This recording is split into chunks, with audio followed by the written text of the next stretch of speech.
آج جب کینسر کے بعد ایڈز دنیا کی سب سے خطرناک بیماری سمجھی جاتی لیکن جب طب دق جسے ٹی بی کہا جاتا ہے کہ مریضوں کی شرح اموات حد سے زیادہ بڑھ گئی تو عالمی ادارہ صحت نے طب دق کو سب سے مہلک بیماری قرار دے دیا۔ عالمی ادارہ صحت کے مطابق دنیا بھر میں موت کی وجہ بننے والی 10 اہم بیماریوں میں کورونا کے علاوہ طب دق بھی ہے۔ سن 1882 میں امریکہ اور یورپ میں اچانک موت کے سائے ہر طرف منڈلانے لگے۔ حادثات میں سے ایک شخص ایک نئی اور انجانی بیماری میں مبتلا ہو کر ہلاک ہونے لگا تو سائنسدانوں نے اس بیماری کا کھوج لگانے کے لیے دن رات تجربات شروع کر دیے۔ آخر جرمنی کے شہر برن کے ایک سائنسدان ڈاکٹر رابرٹ کوچ نے اس بیماری کا کھوج لگا لیا۔ ڈاکٹر مارک کوچ نے 24 مارچ 1882 میں طب دق بیماری کے جرثومے میں مائکرو بیکٹیریم ٹیوبرکلوسس کی تشخیص کر لی، جس کے بعد اس بیماری کا علاج دریافت کرنے کی راہیں ہموار ہو گئی۔ ڈاکٹر رابرٹ کی اس کامیابی کو خراج تحسین پیش کرنے کے لیے ہر سال 24 مارچ کو طب دق کا عالمی دن منایا جاتا ہے۔ اس عالمی دن کے موقع پر ڈاکٹر رابرٹ کے کارنامے کو یاد کرنے کے ساتھ ساتھ لوگوں کو طب دق کی تباہ کن صحت، معاشرتی اور معاشی نقصانات کے بارے میں شعور بیدار کیا جاتا ہے تاکہ وہ اس موذی مرض کو ختم کرنے کے لیے اپنی کوششیں مزید تیز کر سکے۔ ضلع سانگڑ کے شہر بیرانی میں بنیادی صحت کے مرکز کے سینئر میڈیکل آفیسر ڈاکٹر سید طارق شاہ رضوی، ڈاکٹر بشیر احمد عباسی کی سربراہی میں 24 مارچ ٹی بی کے عالمی دن کی مناسبت سے ریلی نکالی گئی۔ اس موقع پر سانگڑ نیوز سے خصوصی گفتگو میں ڈاکٹر سید طارق رضوی کا کہنا تھا کہ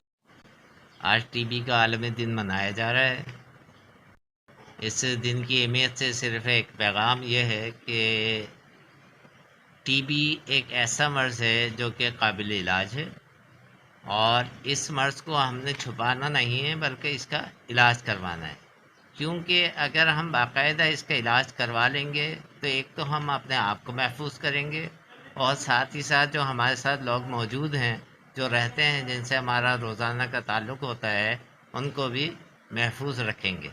اس کی خاص علامتیں یہ ہیں کہ مستقل معنی کھانسی کا رہنا، بخار کا ہونا، وزن میں کمی آنا، بہت زیادہ جلدی تھک جانا، کسی کام کو نہیں کر پانا۔ ایک اور چیز یہ ہے کہ یہ جگہ جگہ تھوکنے سے، ایک دوسرے کے سامنے کھانسنے سے، بہت زیادہ چیخنے سے، بہت زیادہ چلانے سے، قہقہ مار کے ہنسنے سے بھی یہ پھیلتی ہے۔ تو جیسے ہی اگر کوئی مریض ہے جس کو یہ علامتیں موجود ہیں تو اپنے قریبی صحت مرکز میں جائے اور اس کا علاج کروائے، اس لیے کہ یہ قابل علاج مرض ہے۔ ہمارے یہاں کیا ہے مزاج کے لوگ اس کو چھپاتے ہیں اور پھر خود تو اس مرض میں مبتلا ہوتے ہی ہیں، لیکن ان کے ساتھ جو لوگ موجود ہوتے ہیں وہ بھی اس کا شکار ہو جاتے ہیں۔ ہمارا المیہ کہ پاکستان میں ٹی بی میں پاکستان کا نمبر دنیا میں 5واں ہے، جو ایک بہت بڑا المیہ ہے۔ اب اس کو کس طرح ہم ایک دوسرے کو شعور ہم دے کر ہی اس سے پیچھے کی طرف جا سکتے ہیں، اس میں ہمیں ترقی نہیں کرنی، اس میں ہمیں تنزلی کی طرف آنا ہے۔ تو یہی میسج ہے کہ ٹی بی کو چھپائیں نہیں، علاج کروائیں، اور ایک قابل علاج مرض ہے۔